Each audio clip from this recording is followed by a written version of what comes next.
प्रधानमंत्री ने सब कुछ बेच दिया। मैंने कोरोना के बारे में बोला था, आप लोगों ने मजाक उड़ाया। ठीक है, मैं फिर से बोल रहा हूं, और हिंदुस्तान का युवा आप अच्छी तरह सुन लीजिए। जैसे ही ये होगा वैसे आपको रोजगार मिलने का चांस खत्म हो जाएगा। नरेंद्र मोदी जी का एक और बीजेपी का एक नारा था, 70 साल में कुछ नहीं हुआ। और कल फाइनेंस मिनिस्टर ने जो भी 70 साल में इस देश की पूंजी बनी थी उसको बेचने का डिसीजन ले लिया है। मतलब प्रधानमंत्री ने सब कुछ बेच दिया। अब मैं ये हिंदुस्तान के युवाओं से कहना चाहता हूं,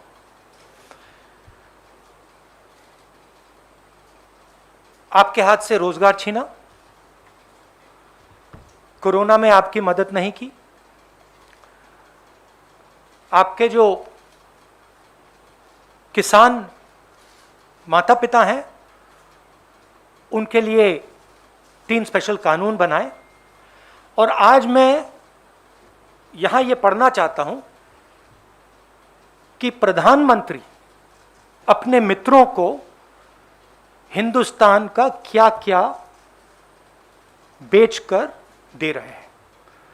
और इसको पढ़ने से आपको पता लग जाएगा, मुझे कहने की भी जरूरत नहीं होगी कि कौन सा एसेट किसको जा रहा है, और ये जो सिलेक्शन किया गया है ये किन लोगों के लिए किया गया है, और किस प्रकार से उनको फ्री गिफ्ट दिया जा रहा है। तो शुरुआत करता हूं मैं रोडवेज। 1.6 लाख करोड़ रुपीस का gift, 26,700 kilometre national highways. Railways जो इस देश की रीढ़ की हड्डी है, जिसके बिना भाइयों और बहनों देश के गरीब लोग एक शहर से दूसरे शहर में नहीं जा सकते। आज जो लोग ट्रेन में बैठे हैं, आप सुनिए, 1.5 लाख करोड़ रुपए रेलवेज, 400 स्टेशन, 150 ट्रेनें, रेलवे ट्रैक और वुडशेड।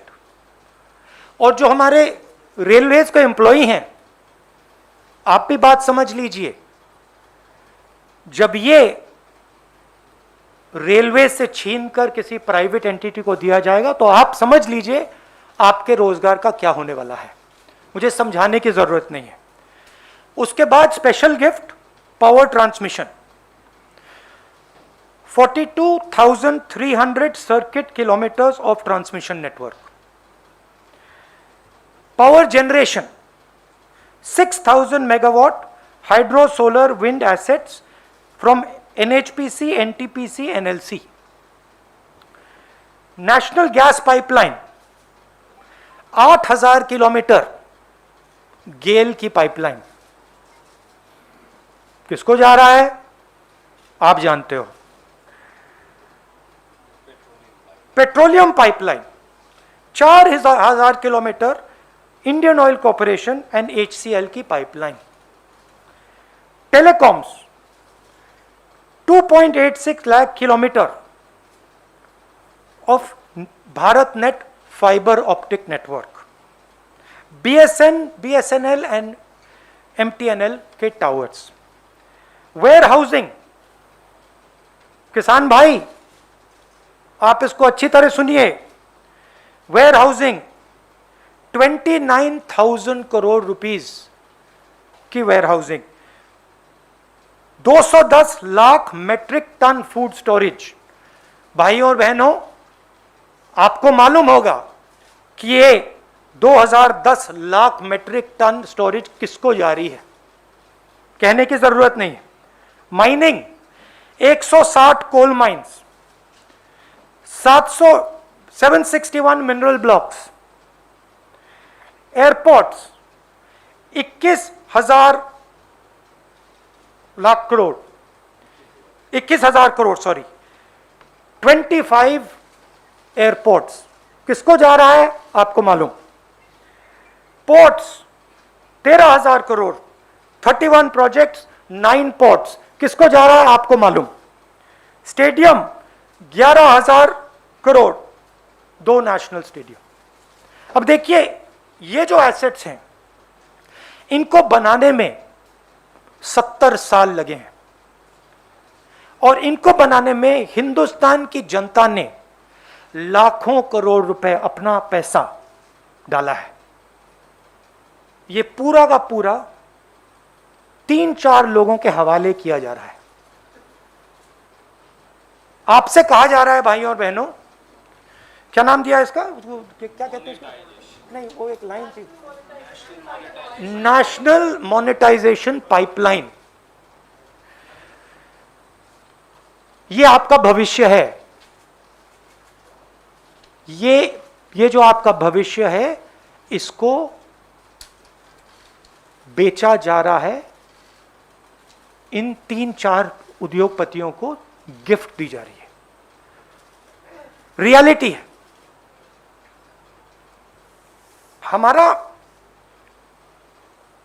हम प्राइवेटाइजेशन के खिलाफ नहीं है। हमारा प्राइवेटाइजेशन का लॉजिक था। लॉजिक मैं आपको बता देता हूं। सबसे पहले जो स्ट्रेटेजिक इंडस्ट्रीज हैं उनको प्राइवेटाइज नहीं करा जाता था। इसमें से रेलवेज स्ट्रेटेजिक इंडस्ट्री हम मानते थे। स्ट्रेटेजिक क्योंकि ये हिंदुस्तान की रीढ़ की हड्डी है, स्ट्रेटेजिक क्योंकि ये लाखों करोड़ों लोगों को ट्रांसपोर्ट देती है, स्ट्रेटेजिक क्योंकि इसमें बहुत सारे लोगों को एम्प्लॉयमेंट मिलता है, इसलिए स्ट्रेटेजिक। दूसरी बात, जो इंडस्ट्रीज क्रॉनिकली लॉस मेकिंग होती थी उनको हम प्राइवेटाइज करते थे।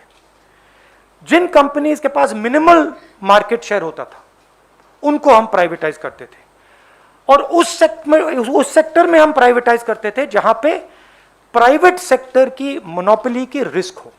मतलब अगर सरकारी कंपनी मोनोपोली को रोक सके तो हम उसको प्राइवेटाइज नहीं कर सकते। अब यहां पे ये सारे के सारे प्राइवेटाइजेशन मोनोपोली बनाने के लिए करे जा रहे हैं, सारे के सारे। मैंने आपको नाम दिया है, power, telecoms, warehousing, mining, airports, ports, ये सब मोनोपोली बनाने के लिए किया जा रहा है। आप जानते हो पोर्ट्स किसके हाथ में है, एयरपोर्ट किसको मिल रहे हैं। तो हम कहते हैं प्राइवेटाइज कीजिए, मगर देश को नुकसान मत पहुंचाइए। देश को नुकसान कैसे होगा? और जो देश के युवा हैं आप इसको अच्छी तरह सुनिए। जैसे ही ये मोनोपोलीज बनती जाएंगी वैसे ही उतनी ही रेट से आपको रोजगार मिलना बंद हो जाएगा। आप स्कूल्स में हो, कॉलेजेस में हो, इस देश में जो छोटे बिजनेसेस होते हैं, मिडिल साइज बिजनेसेस होते हैं, जो आपको रोजगार देंगे कल, वो सब बंद हो जाएंगे, खत्म हो जाएंगे। 3-4 बिजनेसेस रहेंगे, इनको एम्प्लॉयमेंट देने की कोई जरूरत नहीं रहेगी और आपको रोजगार नहीं मिलेगा। मैंने कोरोना के बारे में बोला था, आप लोगों ने मजाक उड़ाया। ठीक है, मैं फिर से बोल रहा हूं, और हिंदुस्तान का युवा आप अच्छी तरह सुन लीजिए। जैसे ही ये होगा वैसे आपको रोजगार मिलने का चांस खत्म हो जाएगा। ये हिंदुस्तान की पूंजी बेची जा रही है, मगर ये आपके भविष्य पर आक्रमण है। नरेंद्र मोदी जी अपने 2-3 उद्योगपति मित्रों के साथ हिंदुस्तान के युवा पर आक्रमण कर रहे हैं।